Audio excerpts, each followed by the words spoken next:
ইসলাম মানে তারা বেহেশতে যাবে আর বাকি সবাই যাবে দোজখে, এটা কি বিস্তারিত বলবেন? ধন্যবাদ। ভাই, আপনি প্রশ্ন করলেন যারা ইসলাম মানে তারা বেহেশতে যাবে আর যারা ইসলাম মানে না তারা দোজখে যাবে, তার মানে কি মুসলমানরা সবাই বেহেশতে যাবে আর অমুসলিমরা দোজখে যাবে?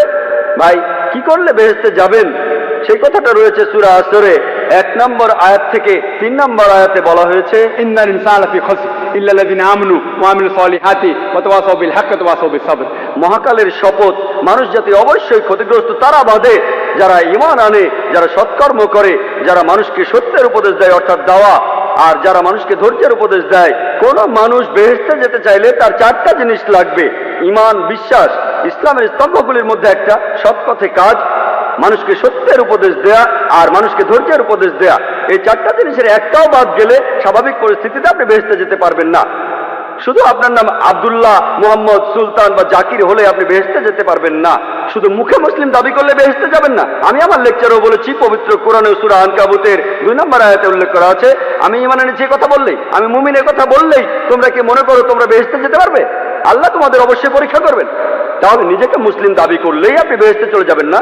যে লোকটা ইসলাম ধর্ম পালন করে, ইসলাম শব্দটা এসেছে আরবি শব্দ সালাম থেকে, যার অর্থ শান্তি।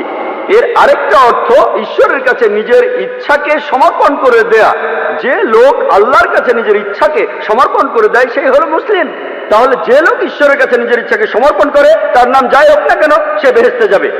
তাহলে বেহেশতে যেতে হলে ঈমান থাকতে হবে।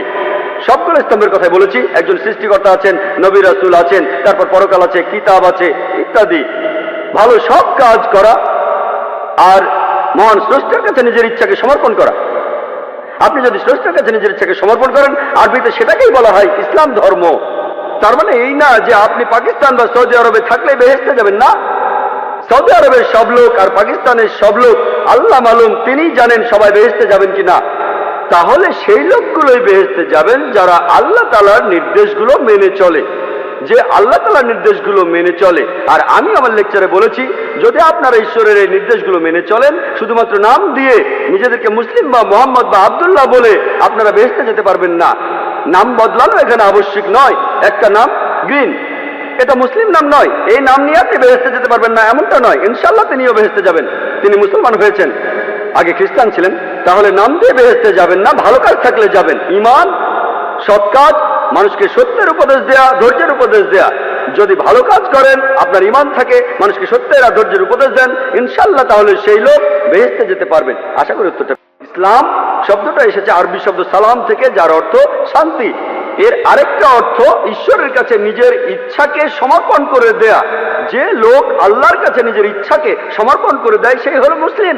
তাহলে যে লোক ঈশ্বরের কাছে নিজের ইচ্ছাকে সমর্পণ করে, তার নাম যাই হোক না কেন, সে বেহেশতে যাবে। তাহলে বেহেশতে যেতে হলে ঈমান থাকতে হবে। সবগুলো স্তম্ভের কথাই বলেছি। একজন সৃষ্টিকর্তা আছেন, নবী রাসূল আছেন, তারপর পরকাল আছে, কিতাব আছে ইত্যাদি। ভালো সব কাজ করা আর মহান স্রষ্টার কাছে নিজের ইচ্ছাকে সমর্পণ করা। আপনি যদি স্রষ্টার কাছে নিজের ইচ্ছাকে সমর্পণ করেন, আরবিতে সেটাকেই বলা হয় ইসলাম ধর্ম। তার মানে এই না যে আপনি পাকিস্তান বা সৌদি আরবে থাকলে বেহেশতে যাবেন না। সৌদি আরবের সব লোক আর পাকিস্তানের সব লোক আল্লাহ মালুম, তিনি জানেন সবাই বেহেশতে যাবেন কিনা।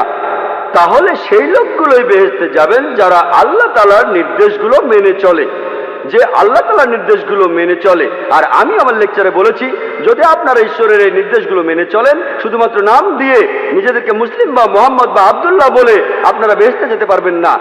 নাম বদলানো এখানে আবশ্যক নয়। একটা নাম গ্রিন, এটা মুসলিম নাম নয়, এই নাম নিয়ে আপনি বেহেশতে যেতে পারবেন না এমনটা নয়। ইনশাআল্লাহ তিনিও বেহেশতে যাবেন, তিনি মুসলমান হয়েছেন, আগে খ্রিস্টান ছিলেন। তাহলে নাম দিয়ে বেহেশতে যাবেন না, ভালো কাজ থাকলে যাবেন। ঈমান, সৎ কাজ, মানুষকে সত্যের উপদেশ দেয়া, ধৈর্যের উপদেশ দেয়া। যদি ভালো কাজ করেন, আপনার ঈমান থাকে, মানুষকে সত্যের আর ধৈর্যের উপদেশ দেন, ইনশাআল্লাহ তাহলে সেই লোক বেহেশতে যেতে পারবেন। আশা করি উত্তরটা পেয়েছেন।